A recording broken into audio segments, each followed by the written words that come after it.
ओम भास्कराय नमः। आज रविवार को आप सुनिए सूर्य भगवान की कथा। प्राचीन काल में एक राजा था और एक रानी थी। उनके पास सिपाही, घोड़े, दासियां, दास, धन दौलत सब कुछ था, सिर्फ उनकी संतान नहीं थी। इसी कारण वे दोनों राजा रानी बहुत दुखी रहते थे। संतान प्राप्ति के लिए उन्होंने हर तरह के दान, धर्म, धार्मिक अनुष्ठान, जप, मंत्र, पूजा पाठ आदि सब किया, लेकिन इससे उनका कोई फायदा नहीं हुआ। जब राजा और रानी वृद्ध होने लगे तो दोनों को बहुत ही चिंता हो गई। वे दोनों सोच में पड़ गए कि अब हमारे इतने बड़े राज्य का क्या होगा, कौन बनेगा इस राज्य का वारिस, कौन लेगा प्रजा की जिम्मेदारी। राजा और रानी दिन रात इसी चिंता में घुटने लगे। उन्हें खाने और पीने की भी सुध नहीं रहती थी। तो एक सुबह राजा के दरबार में एक साधु आता है तो दासी रानी को इत्तला करती है। तब वह दासी से कहती है, ये मेरा अंतिम दान धर्म है, इसके बाद मैं अपने हाथों से कोई दान धर्म नहीं करूंगी। रानी चावल भरा छाछ हाथ में लेकर बाहर आती है और साधु की झोली में भिक्षा डालने आगे बढ़ती है तो उसके चेहरे पर छाई उद्विग्नता साधु की दृष्टि में आती है। वह उससे पूछता है कि रानी साहिबा, आपको क्या हुआ है, आपको क्यों इतनी उदासी हो गई है। तब रानी साधु को सारी हकीकत बताती है और सिसकने लगती है। उस पर वह साधु कुछ पल गंभीर हो जाता है और कहता है कि चिंता मत करो रानी साहिबा, आपकी संतान की इच्छा पूरी हो जाएगी। आपकी कोख से एक पुत्र का जन्म होगा। मात्र वह 14 साल तक ही आप लोगों को मिलेगा। इसके आगे वह जीवित नहीं रह पाएगा। इससे बढ़कर आपको कुछ देना मेरे लिए संभव नहीं है। अपनी बात पूरी करते उसने अपनी झोली में हाथ डाला। झोली में हाथ डालकर थोड़ी सी भभूत निकालकर उसने रानी को दी और कहा, आप और महाराज दोनों इसे बांटकर ग्रहण कर लेना। तुम्हें जल्द ही पुत्र की प्राप्ति होगी। और वह साधु अपनी राह को चला गया। उसके जाने के बाद रानी सोचने लगी कि 14 साल तो 14 साल ही सही, उतने समय के लिए हमें पुत्र तो मिलेगा, यही काफी है। उतने साल तक मैं उसे जी जान से बड़ा करूंगी, उसे ढेर सारा प्यार और दुलार करूंगी, अपनी संतान की मुराद पूरी करूंगी। उस रात अपना सारा राज गाज खत्म करके राजा जब रानी के महल में गए तो रानी ने राजा को सारी बात बता दी और साधु की दी हुई भभूत राजा को दिखाकर बोली कि साधु महाराज ने ये भभूत हम दोनों को ग्रहण करने के लिए दी है। राजा बोले, इतना दान और धर्म किया, जप और तप किया, उसका कोई फल नहीं मिला। अब इस भभूत से हमें क्या संतान प्राप्त होगी। उस पर रानी बोली, जब इतना सब कुछ कर लिया तो अब ये भी सही, क्यों हम उस साधु के क्रोध को बुलावा दें। राजा को अब किसी बात पर विश्वास नहीं था, पर रानी को दुख ना पहुँचे इसलिए वह राजी हो गया।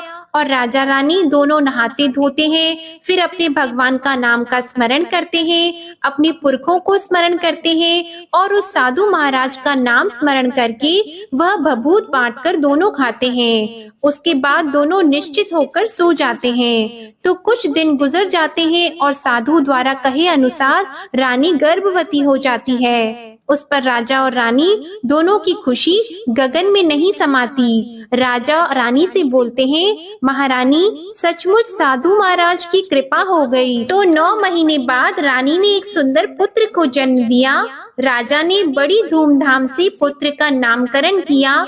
सारे राज्य में 8 दिन तक अनशन तर्पण रखा, उत्सव मनाया गया। आप पुत्र की कुंडली देखने के लिए राज्य के सबसे विद्वान पंडित जी को बुलाया गया। जो कुंडली देखकर पंडित जी बड़े चिंतित हो गए।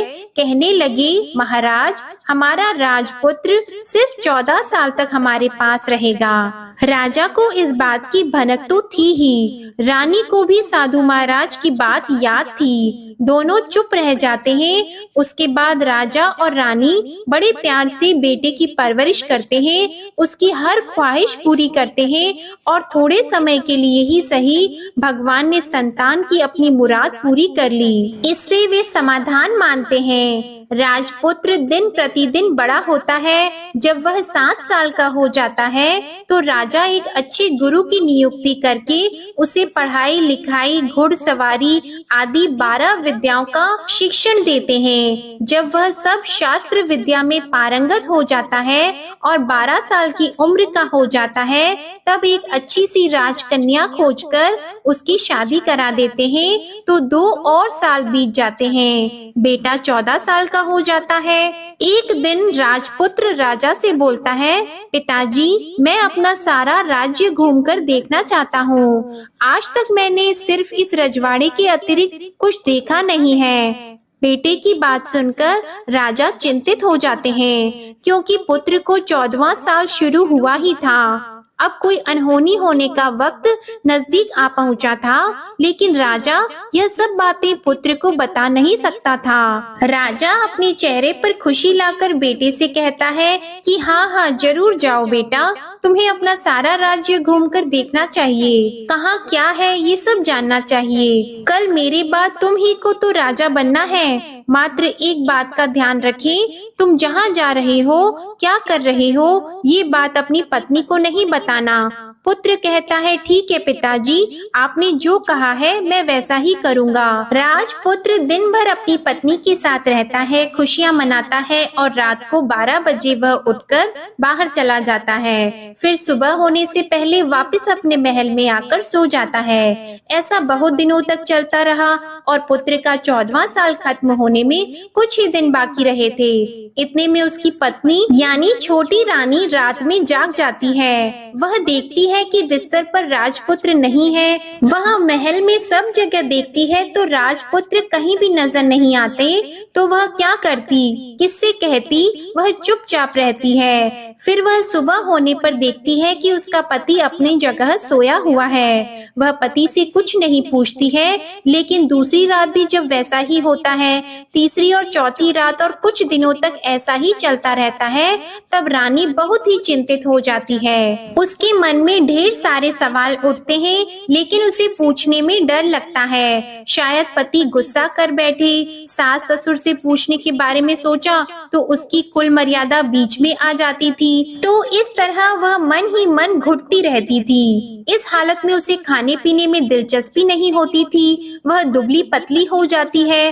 तो उस राज्य में फूल बेचने वाली एक बूढ़ी मालिन थी। वह हमेशा छोटी रानी को फूल देने उसके महल में आती थी। उस बुढ़िया का ध्यान छोटी रानी पर पड़ जाता है। वह उससे पूछती है, बेटी, तुम्हें किस बात का दुख है? तुम इस तरह सूख कर कांटा क्यों बनी हो? उस पर रानी कहती है, क्या बताऊं तुम्हें अम्मा, तुम्हारा राजपुत्र हर रात्रि को बाहर चला जाता है और सुबह वापस लौट कर आ जाता है। वह कहाँ जाता है, क्या करता है, यह सोच सोच कर मैं अन्न जल ग्रहण नहीं कर पाती हूँ और सूख सूख कर इस तरह कांटा बन रही हूँ। बुढ़िया सब बात सुनकर उसे एक उपाय बताती है कि बेटा ऐसा करना, आज रात को तुम सोना मत, उसके पीछे जाकर देखना कि वह कहाँ जाता है, क्या करता है और उसकी अच्छी तरह से पहरेदारी करना। तो छोटी रानी बोली कि अगर मुझे नींद आ गई तो बुढ़िया बोली कि तुम्हें नींद न आए इसलिए एक काम करना, अपने बाएं हाथ की उंगली में एक जख्म कर देना, उस पर थोड़ी सी मिर्ची छिड़कना, उससे तुम्हें बड़ी जलन होगी और उस पीड़ा से तुम्हें रात भर नींद नहीं आएगी। रानी बुढ़िया के कहे अनुसार वही करती है। उंगली की जलन से उसे बड़ी देर तक नींद नहीं आती, लेकिन बाद में वो सो जाती है। दूसरे दिन सुबह बुढ़िया फूल लेकर उसके महल में पहुंचती है और पूछती है, क्या हुआ बेटी, क्या तुम देख पाई कि पति कहाँ जाता है? रानी कहती है, नहीं अम्मा, पहले कुछ समय जलन के कारण मुझे नींद नहीं आई, पर कुछ देर के पश्चात मैं सो गई। बुढ़िया कहती है, कोई बात नहीं, आज तुम उंगली पर पहले से थोड़ा बड़ा जख्म करना और ज्यादा मिर्च लगाना। तो रानी ने वैसा ही किया। परंतु वह सिर्फ पति को बाहर निकलते हुए देख पाती है, उसके पीछे नहीं जा सकती क्योंकि उसे फिर से नींद आ जाती है। दूसरे दिन सुबह बुढ़िया आती है तो उसके पूछने से पहले ही रानी रोककर कहती है, अम्मा, मैं आज भी उसकी पहरेदारी ठीक तरह से नहीं कर पाई। बुढ़िया कहती है, रोना नहीं बेटी, सब कुछ ठीक हो जाएगा। तुम आज रात जख्म और बड़ा करना और उस पर ज्यादा मिर्ची लगाना, और एक काम करना कि जब वह जाने के लिए निकलता है तब उसका रास्ता रोकना। बुढ़िया ने जैसा बताया रानी ने वैसा ही किया। आज रात उसे नींद नहीं आती है। पति जब रात को महल से निकलने के लिए चलने लगता है तो वह बुढ़िया ने जैसा बताया वैसे ही करती है। दौड़कर जाकर पति का रास्ता रोकती है और कहती है, कहाँ जा रहे हो, किससे मिलने जा रहे हो, मुझे बताओ। राजपुत्र उसे समझाने की बहुत कोशिश करता है। देखो, अगर मैंने तुम्हें यह बता दिया तो मैं तुम्हें दोबारा नहीं मिल पाऊंगा। रानी कहती है, कोई बात नहीं, ना मिल पाओ, लेकिन आप रात के समय कहाँ जाते हो यह मुझे बता दो। राजपुत्र निरुपाय हो जाता है। पत्नी की जिद के आगे उसकी एक नहीं चल पाती। ठीक उसी समय उसका 14वां साल खत्म हो रहा होता है, 15वां साल लगने वाला होता है। जो होता है वह हो जाने दो, यह सोचता है और कुछ चावल मंत्रों से सिद्ध करके पत्नी को देकर कहता है कि इन चावल के दानों को हाथ की मुट्ठी में पकड़ना।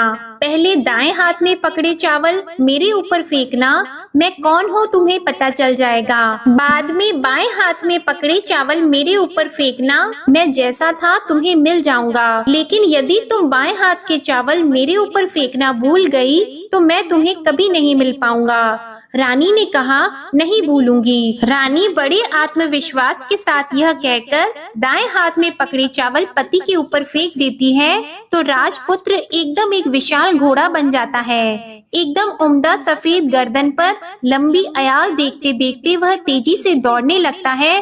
रानी उस घोड़े को एकदम भौचक्की होकर देखने लगती है और पति ने बाएं हाथ के चावल फेंकने की जो बात कही थी वह भूल जाती है। उसकी आंखों के सामने घोड़ा महल से बाहर निकलकर चला जाता है। घोड़ा जो महल से बाहर जाता है तो वापस नहीं आता। अब रानी को बड़ा पश्चाताप हुआ। वह स्वयं को कोसने लगती है, लेकिन अब उसका कोई फायदा नहीं होने वाला था। राजपुत्र अब वापस नहीं आने वाला था। सुबह होते ही महाराजा को सब बात पता चली। उन्हें बहुत दुख होता है। वे बिस्तर पकड़ते हैं और राह देखते हैं कि एक दिन उनका बेटा वापस आ जाए। इस तरह 1 महीना गुजरता है, 3 महीने गुजरते हैं, आखिर 6 महीने पूरे हो जाते हैं। राजपुत्र का कोई अता पता नहीं चलता। प्रधान राजपुत्र को ढूंढने के लिए राज्य के गांव-गांव सिपाही भेजता है, लेकिन उन्हें कोई सफलता नहीं मिलती। इधर रानी अपनी हठ के कारण पति गायब हो गया है, ये सोचकर स्वयं को मन ही मन कोसती है और प्रण लेती है कि कुछ भी करके पति को ढूंढ कर लाएगी और उसे वापस घर लेकर आएगी। एक दिन सुबह उठकर सास ससुर के महल में जाती है और कहती है कि मैं अपने पति की खोज में जा रही हूँ। महाराजा को और क्या चाहिए था, कुछ भी करके उनका बेटा उन्हें वापस मिलने चाहिए था।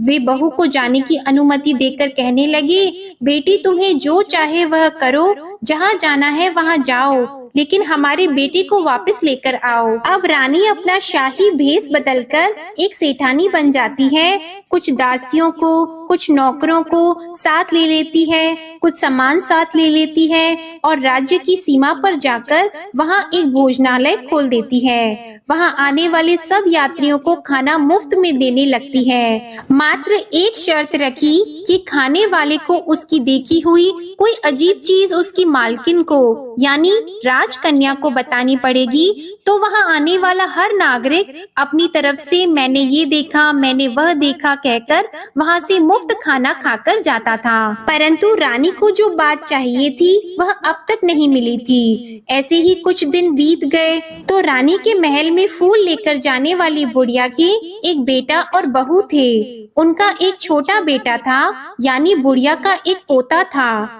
तो बेटा और बहू सुबह काम के लिए निकलते थे तो पोते को संभालने की जिम्मेदारी बुढ़िया पर रहती थी। दिन भर पोते को संभालती थी। एक दिन बुढ़िया को पान खाने की आदत थी, तो पान लगाने के लिए चूना चाहिए था।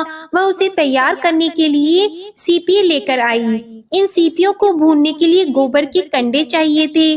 कंडे इकट्ठा करने के लिए वह बांस की टोकरी लेकर चरवाहे के मैदान में गई। वहाँ बहुत सारे कंडे थे। उन्हें जमा करते करते उसे घर आने में अंधेरा हो गया। इस ओर शाम होते ही काम से वापस आकर बेटा और बहू घर पहुँचे तो देखा कि बच्चा घर पर अकेला है और रो रहा है। वे दोनों गुस्से से लाल पीले हो गए। इतने में बुढ़िया घर आ पहुंची। बेटे ने पूछा, पोती को घर अकेला छोड़कर कहाँ गई थी? बुढ़िया बताने लगी कि मैं गोबर के कंडे इकट्ठा करने गई थी। इस पर बेटा बोला, दोबारा बच्चे को अकेला घर पर छोड़कर यदि कहीं गई तो मैं तुम्हें बहुत पीटूंगा। बुढ़िया कहने लगी, नहीं बेटा, फिर कभी ऐसा नहीं करूंगी। लेकिन दूसरे ही दिन बुढ़िया वह बात भूल गई और फिर चरवाहे के मैदान पर कंडे इकट्ठा करने चली गई। शाम को जब बेटा और बहू काम से वापस लौटे तो देखा कि बच्चा घर पर अकेला है और रो रहा है। अब उसके बेटे की सहन शक्ति खत्म होने लगी और बुढ़िया के वापस आने पर उसे घर से निकाल दिया। बुढ़िया रात भर घर के बाहर अंधेरे में बैठी रही और सुबह होते ही हाथ में टोकरी लेकर कंडे इकट्ठा करने के लिए निकल गई। उस दिन उस पर कंडे इकट्ठा करने का मानो पागलपन सवार हो गया था। कंडे इकट्ठा करते करते जब अंधेरा हो गया उसे मालूम ही नहीं चला। उसे जब ध्यान आया तो गांव का रास्ता भी ठीक तरह से दिखाई नहीं दे रहा था। वह अंधेरे में आंखें फाड़कर देखती देखती किसी तरह आगे निकल पड़ी तो एक कपिला गाय छन छन की आवाज करते गली की घंटी बजाते ठुमक कर उस मैदान पर आ गई। उसे देखकर बुढ़िया सोचने लगी कि इस गाय के पीछे पीछे जाऊंगी तो गांव तक पहुंच जाऊंगी। तब बुढ़िया उसके पीछे पीछे जाने लगी। वह गाय उस मैदान से लेकर एक एक करके 6 मैदान पार करती है। आखिर में वह 7वें मैदान तक पहुंचती है तो क्या होता है कि उस मैदान पर एक बड़ा सा पत्थर है। गाय जाकर उस पत्थर को अपना सींग मारती है। जब गाय ने सींग मारा तो वह पत्थर दूर हट गया और पाताल में नीचे जाने की सीढ़ियां दिखाई देने लगी। तब वह गाय उन सीढ़ियों से नीचे जाने लगी। बुढ़िया वह सब देख रही थी और झट से जाके गाय की पूंछ को पकड़ लिया। वह गाय के साथ नीचे पाताल में पहुंच गई और तुरंत ही गाय की पूंछ छोड़ दी और इधर उधर देखने लगी। उसने देखा कि वहाँ दीप और दिए जलते हैं और तेज रोशनी गाय के ऊपर पड़ती है और वहाँ अद्भुत घटनाएं घटने लगती है। गाय के नीचे जाते ही उसके गले में अपने आप सांकल पड़ गई और छम छम करके कोई दूध आड़ी में गाय का दूध दूहने लगा। लेकिन जो भी कोई वह कर रहा है वह मात्र दिखाई नहीं दे रहा है। बुढ़िया बहुत घबरा गई, कहाँ आकर फंस गई यह सोचने लगी और यहाँ वहाँ छिपने के लिए जगह ढूंढने लगी। लेकिन उसे कहीं भी जगह नहीं मिली। हर जगह उजाला ही उजाला था। तो वह एक कोने में खड़ी हो गई और जो कुछ सामने हो रहा था उसे चुपचाप देखने लगी। उसने देखा कि वहाँ एक उम्दा सफेद घोड़ा और 2 कुंड थे। उसमें से एक कुंड में उस घोड़े ने छलांग लगाई और ऊपर आ गया और उस घोड़े को अब राजपुत्र का रूप प्राप्त हो गया। उसने दूसरे कुंड के पानी में स्नान किया, वहाँ रखे नए कपड़े पहने और नजदीक ही एक सुंदर पलंग था, उस पर आकर वह बैठ गया।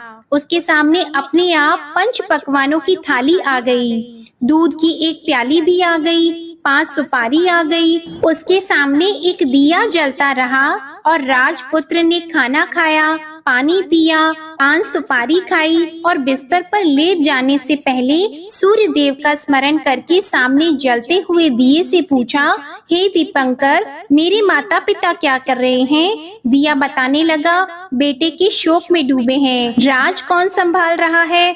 तो उसने बोला कि राज्य प्रधान संभालते हैं। उसने पूछा कि मेरी पत्नी क्या करती है? तो दिए ने बोला कि उसने चौराहे पर भोजनालय शुरू किया है और आते जाते लोगों से वह नई खबर के बारे में पूछती रहती है। दिए के यों कहते ही राजपुत्र कहने लगा कि ठीक है। उसके बाद वह सो गया बुढ़िया कोने में खड़ी हुई सब देख रही थी। ऐसी अद्भुत घटना उसने जिंदगी में पहली बार देखी थी। उसे अंदर ही अंदर चुलबुलाहट होने लगी। वह अपनी भूख प्यास भूल गई और आगे क्या होता है कि उसे उत्सुकता से देखने लगती है। लेकिन उसके बाद और कुछ घटनाएं नहीं घटती। रात गुजर गई और सुबह हो गई। पलंग पर सोया हुआ राजपुत्र उठा और फिर से पहले वाले कुंड में छलांग लगाई। तो अब वह फिर से घोड़ा बनकर कुंड से बाहर आ गया। वह तेजी से उच्च पाताल नगरी से बाहर निकल गया, लेकिन वह कहाँ गया बुढ़िया को कुछ पता नहीं चला। उसके बाद पिछली रात की तरह कोई उस गाय को छमछम करके दूध दोहने लगा। जैसे ही दूध दोहना खत्म हुआ, उसके गले की सांकल अपने आप खुल गई और वह गाय तेजी से ऊपर जाने लगी, सीढ़ियों की ओर भागने लगी। गाय को दौड़ता देखकर बुढ़िया सोचने लगी कि अब गाय के साथ यहाँ से ऊपर जाना ही समझदारी होगी, नहीं तो कोई मुसीबत आकर उसके ऊपर टपक जाएगी। झट से उसने गाय की पूंछ पकड़ ली और गाय के साथ ऊपर आ गई। गाय जब मैदान में पहुंची तो उस सुरंग का रास्ता अपने आप बंद हो गया और उसके मुंह पर एक बड़ा सा पत्थर पहले की तरह खड़ा हो गया। ऊपर आकर वह गाय जंगल की ओर निकल गई। इधर बुढ़िया एकदम बावली सी हो गई। उसने पाताल नगरी में जो कुछ देखा था वह जल्द से जल्द किसी को बताने के लिए उतावली हो गई। उसे एकदम याद आया कि नगर की सीमा पार कोई औरत भोजनालय चलाती है और नई बात बताने वालों को अच्छा खाना पीना मुफ्त में देती है। वह सोचने लगी कि क्यों न मैं ये बात उस औरत को जाकर बताऊं। यदि उसे ये बात पसंद आ गई तो बाकी जीवन खाने पीने की झंझट से मुक्ति मिल जाएगी। बुढ़िया ने मन में तय किया और तुरंत उस भोजनालय के द्वार पर टंगे नगाड़े के सामने खड़ी हो गई और जोर जोर से नगाड़ा बजाना शुरू कर दिया। नगाड़े का इस तरह शोर सुनकर मालकिन यानी छोटी रानी मन में प्रसन्न हो जाती है कि शायद कोई बड़ी बात लेकर यहाँ आया है। रानी सिपाहियों को आदेश देती है, जाइए और जो कोई आया है उसकी अच्छी तरह खातिरदारी कीजिए। आदेश पाते ही सिपाही नीचे दौड़ गए तो एक बुढ़िया नगाड़ा बजा रही थी। उन्होंने पूछा, क्यों नहीं बुढ़िया, क्या हुआ, क्यों नगाड़ा बजा रही हो? बुढ़िया बोली, कुछ नहीं बेटा, यहाँ खाना मिलता है ना, इसलिए आई हूँ। खाना चाहिए मिलेगा, लेकिन तुझे कोई नई बात बतानी पड़ेगी। हाँ बताऊंगी, एक बात मालूम है मुझे। इस पर सिपाही उसे अंदर लेकर गए। उनको मालकिन का आदेश था कि जो कोई बूढ़ा बुजुर्ग वहाँ आए उनके साथ अच्छी तरह पेश आना, उनका अच्छे से आदर सत्कार करना। तो सिपाही ने उस बुढ़िया का भरपूर आदर सत्कार किया। यह उसे बड़ी सिद्ध थाली भरकर व्यंजन परोसते हैं। बुढ़िया कुछ दिनों से भूखी थी, वह खाने पर टूट पड़ी। खाना खाने के बाद सिपाही ने उसे नई साड़ी पहनने को दी। उसके बाद उसे लेकर रानी के पास आए। बुढ़िया और रानी ने तुरंत एक दूसरे को पहचान लिया। तब रानी ने बुढ़िया से कहा कि अम्मा अब बताओ तुमने क्या नई बात देखी है? नई बात? मैंने कोई नई बात नहीं देखी है। बुढ़िया बोली, वह तो मेरे पास तुम्हें देने के लिए खाने के पैसे नहीं थे, इसलिए मैंने झूठ कहा और नगाड़ा बजाया। रानी ने कहा, अम्मा घबराना नहीं, मैं किसी को तुम्हारा नाम नहीं बताऊंगी। फिर भी बुढ़िया ने कहा कि मेरे पास कोई नई बात नहीं है। इस पर रानी ने उससे कहा, देखो अम्मा, यदि तुमने मुझे वह नई बात बताई तो जिंदगी भर मैं तुम्हारी देखभाल करूंगी और तुम्हें रानी माता की तरह रखूंगी। अब बुढ़िया बताने को तैयार हो गई। उसने जो कुछ उस चारागाह वाले मैदान पर देखा था वह सब कुछ कुंवर रानी को बता दिया। बुढ़िया की वे बातें सुनकर कुंवरनी को यकीन हो गया कि वह राजपुत्र उसी का पति है। वह तुरंत बुढ़िया से कहने लगी कि अब माँ मुझे उस जगह पर ले चलो। तब बुढ़िया बोली, नहीं बेटी, वह पाताल राज्य है, सांप है। यदि किसी ने तुम्हें देख लिया तो तुम्हारी जान खतरे में पड़ सकती है। लेकिन रानी उसकी एक भी नहीं सुनती, उसे उस जगह ले जाने के लिए हठ करने लगी। आखिर में बुढ़िया ने उसका कहना मान लिया और कहने लगी, ठीक है, मैं तुम्हें वहाँ ले जा सकती हूँ, पर आज नहीं, कल वहाँ जाना है तो शाम को ही जाना होगा। तो दूसरे दिन दोपहर को रानी बुढ़िया के साथ उस मैदान पर गई और एक जगह छुपकर गाय के आने की राह देखने लगी। दिन ढलते ही अंधेरा गिरने लगा और गाय हमेशा की तरह वहां आ गई। मैदान के उस कोने में जाकर उसने पत्थर पर सींग मारा तो छत से पत्थर हटकर वहां सुरंग में जाने का रास्ता खुल गया। गाय उस रास्ते से नीचे उतरने लगी तो बुढ़िया रानी से कहने लगी, जल्दी आगे बढ़ो, हम गाय की पूंछ पकड़कर नीचे उतरेंगे। तो दोनों गाय की पूंछ पकड़कर नीचे उतर गईं। बुढ़िया पहले जिस कोने में छिपी थी उस कोने में छिप गई। अब नीचे सब कुछ पहले जैसा घटित हो रहा था। गाय के गले में अपने आप सांकल पड़ गई। कोई अदृश्य रूप से उसका दूध दोहने लगा। एक सफेद उम्दे घोड़े ने आकर एक कुंड में छलांग लगाई तो राजपुत्र के रूप में ऊपर आया। वह राजपुत्र दूसरे कुंड में नहाने लगा। बाद में उसके सामने खाने की थाली आ गई, दूध की प्याली आ गई, पान का बीड़ा आ गया। राजपुत्र सब ग्रहण करके सोने के लिए पलंग पर गया तो सोने से पहले सूर्य देव का स्मरण करके वह दिए से पूछने लगा, दीपांकर मेरे माता पिता क्या कर रहे हैं? तो दिया कुछ जवाब नहीं देता बल्कि वह बुझने लगता है। तब राजपुत्र को कुछ घटित हुआ है इसका संदेह हो गया। वह उदास हो गया और जो कुछ हुआ है वह हो जाने दो ऐसा सोचकर फिर से बिस्तर पर लेट गया।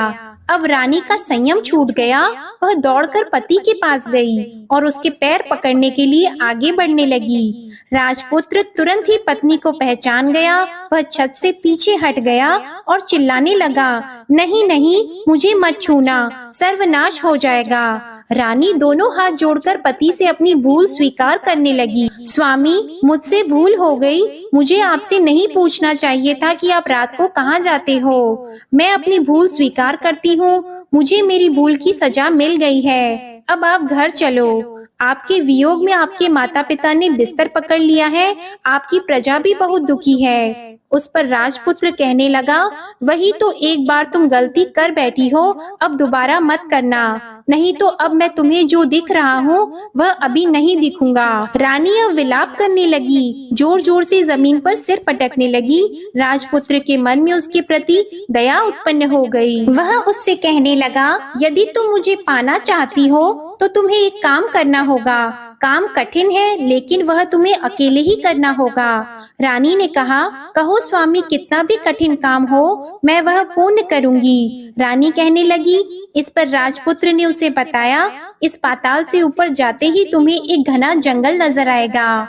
ऐसे 6 जंगल पार करने के पश्चात तुम्हें एक 7वां जंगल मिलेगा। वह जंगल सबसे घना है। उस जंगल के बीचों बीच एक पीपल का पेड़ है। उसके आसपास की जगह पत्ते, फंदे, जटाएं आदि से ढक चुकी है। वहाँ बाघ, शेर, सांप और भालू बैठते हैं। तुम्हें उन सबको भगाकर वह जगह साफ करनी है। उसको गोबर से लिपाई करके पवित्र बनाना है, रंगोली से सजाना है। उसके बाद वहाँ धूप, कपूर, अगरबत्ती जलानी है। फूल और कुमकुम से पेड़ की पूजा करनी है। दूध और दही से बने चावल का भोग चढ़ाना है। ये सब तुम्हें दोपहर को 12 बजे से पहले करना है। 12 बजने के समय तुम्हें उस जगह पर बैठकर सूर्य भगवान का ध्यान करना है। ठीक 12 बजे सूर्य भगवान का रथ वहाँ उतरेगा। वे सब देखकर खुश हो जाएंगे और कहेंगे कि जिस किसी ने भी ये सब किया है उसे मैं मनचाहा फल दूंगा। तो तुम सामने जाकर उसके रथ का दाहिना घोड़ा मांगना, मैं तुम्हें मिल जाऊंगा। इतनी बात कहकर राजपुत्र अपने पलंग पर सो गया और छोटी रानी भोर होने की राह देखने लगी। भोर होते ही वह बुढ़िया के साथ गाय की पूंछ पकड़कर ऊपर आ गई। ऊपर आने के बाद वह बुढ़िया से कहने लगी, अम्मा, अब मैं अकेले ही आगे जाऊंगी, तुम भोजनालय वापस चली जाओ। वह जंगल में जाकर राजपुत्र की बताई जगह ढूंढने लगी और स्वयं आरी से वह जगह साफ कर दी। बाद में राजपुत्र ने जैसे बताया वैसे ही लिपाई पोताई करके वापस आ गई। दूसरे दिन सुबह होने से पहले उठी और जंगल में उस जगह पहुंची। वहां जाकर इत्र और गुलाब का पानी छिड़ककर उस जगह सुगंधित धूप अगरबत्ती जलाकर उसे पवित्र किया और पूजा की सब सामग्री वहां तैयार कर सूर्य भगवान का ध्यान करके बैठ गई। जैसे कि पति ने बताया था कि दोपहर को ठीक 12 बजे सूर्य भगवान का रथ उस पीपल के पेड़ पर आकर रुका है। सूर्य भगवान ने जब रथ से नीचे देखा तो सुगंधित वातावरण देखकर वे बहुत प्रसन्न हो गए। फिर वे बोली, जिस किसी ने यह काम किया है वह यहाँ आकर आज मुझसे कुछ भी मांगे मैं उसे दे दूंगा। रानी ने जब ये शब्द सुने तो बिना समय गंवाए दौड़कर उनके सामने आ गई और उनको साष्टांग नमस्कार करके बोली, भगवान वह मैं ही हूँ, मैंने ही यह जगह साफ की है। अच्छा, तो तुम्हें जो चाहिए वह मांगो। भगवान, मुझे आपके रथ का दाहिना घोड़ा चाहिए। सूर्य भगवान बोले, नहीं नहीं, मैं तुम्हें और कुछ भी दे सकता हूँ, लेकिन यह घोड़ा नहीं दे सकता। मेरे रथ के 12 घोड़े हैं, तुम चाहो तो कोई और घोड़ा मांग लो, लेकिन यह दाहिना घोड़ा नहीं, वह मैं तुम्हें नहीं दे सकता। छोटी रानी ने एक नहीं सुनी, वह सूर्य देव से एक ही बात कह रही थी, वही दाहिना घोड़ा दे दीजिए, नहीं तो मैं आपके पैरों में गिरकर अपनी जान दे दूंगी। अब सूर्य देव धर्म संकट में पड़ गए। उन्होंने वचन दे दिया था, अब अपने वचन से पलट भी तो नहीं सकते थे।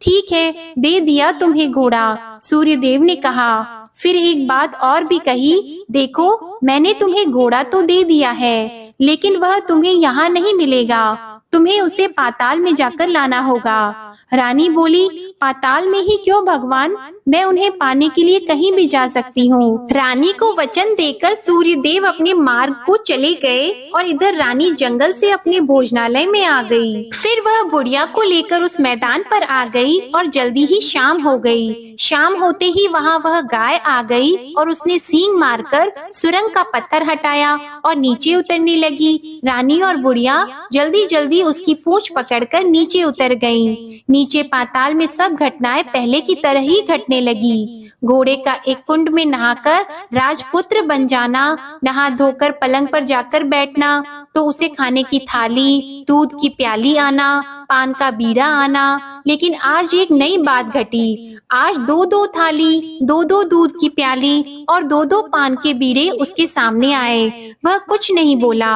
अपने हिस्से की थाली खाकर, दूध पीकर और पान का बीड़ा चबाकर वह सोने चला गया और हमेशा की तरह दिए से पूछने लगा, दिए दिए दीपंकर, मेरे माता पिता क्या करते हैं? दिए ने बताया, वे दोनों तुम्हारे शोक में मरने की स्थिति में पहुंच गए हैं। ऐसा? झट से उसकी आंखों में आंसू टपकने लगे। फिर वह पूछने लगा, दिए दिए दीपंकर, मेरा राज्य कौन चला रहा है? तुम्हारा राज्य प्रधान चला रहा है और वह सब कुछ हड़प चुका है। वह प्रजा पर बहुत अत्याचार कर रहा है। यह सुनकर राजपुत्र को बहुत गुस्सा आया। वह गुस्से से अपनी मुट्ठी भींचने लगा। अब वह पूछने लगा, दिए दिए दीपंकर, मेरी पत्नी क्या कर रही है? अब दिया कुछ नहीं बोला और चुप रहा। अब रानी का संयम जवाब दे गया। वह दौड़कर पति के गले लग गई। अब मैं तुम्हें मिल गया। राजपुत्र कहने लगा, सच कहते हो? अब आप फिर से घोड़ा तो नहीं बनोगे ना? नहीं, दोबारा घोड़ा नहीं बनूंगा। तुमने जो इतने सारे कष्ट उठाए हैं मुझे पाने के लिए, इसलिए सूर्य देव ने मुझे सदा के लिए घोड़े के जन्म से मुक्त कर दिया है। राजपुत्र ने बड़े प्यार से कहा और उसे गले लगाया। उसके आंसू पोंछे और कुछ देर के पश्चात सुबह हो गई तो गाय की श्रृंखला टूटकर वह ऊपर भूलोक जाने लगी। रानी, राजपुत्र और बुढ़िया उसकी पूंछ पकड़कर ऊपर आ गए। ऊपर आने पर वे सीधे भोजनालय में पहुँचे। वहाँ का सब सामान लोगों में बांट दिया और उसको ताला लगाकर अपने राज्य में लौट आए। राजपुत्र वापस आता है और उसके तेवर देखकर प्रधान घबरा जाता है। राजपुत्र ने उसे बंदी बनाकर कैद खाने में डाल दिया और राज्य की बागडोर अपने हाथ में ले ली। उसके बाद वह अपने माता पिता को मिलने उनके महल में गया। तब राजपुत्र क्या देखता है कि उसके माता पिता उसके शोक में अस्थि पंजर बने हुए हैं। पुत्र को वापस आया देखकर मरणासन राजा रानी की आंखों से टप टप आंसू बहने लगे। इन दोनों ने पुत्र को गले लगा लिया, उसे प्यार से सहलाया और इतना होने के बाद उनकी सेहत में एकदम सुधार आने लगा। वे अब बिस्तर से उठकर बैठ गए हैं, पुत्र को आशीर्वाद देने लगे हैं। राजपुत्र के आने की खबर तुरंत ही राज्य में फैल गई। प्रजा खुशी से फूली नहीं समाई। प्रजाजन राजमहल के सामने इकट्ठा हो गए। राजपुत्र ने भी उन्हें दर्शन दिए और आज से उन्हें कोई दुख नहीं पहुंचाएगा, ऐसा वचन भी दिया।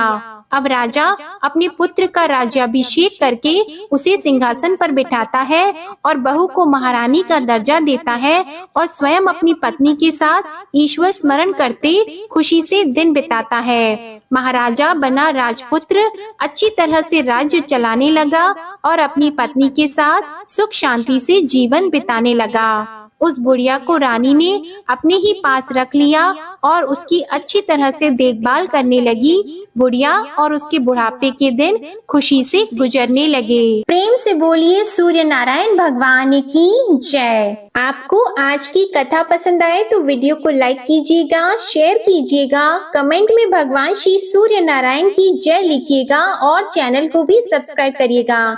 इसी के साथ हमारे चैनल पर मार्गशीर्ष मास महात्म्य की कथाएं भी हर दिन नियम से सुबह के समय सुनाई जाती हैं। आप इन कथाओं को भी जरूर सुनिएगा।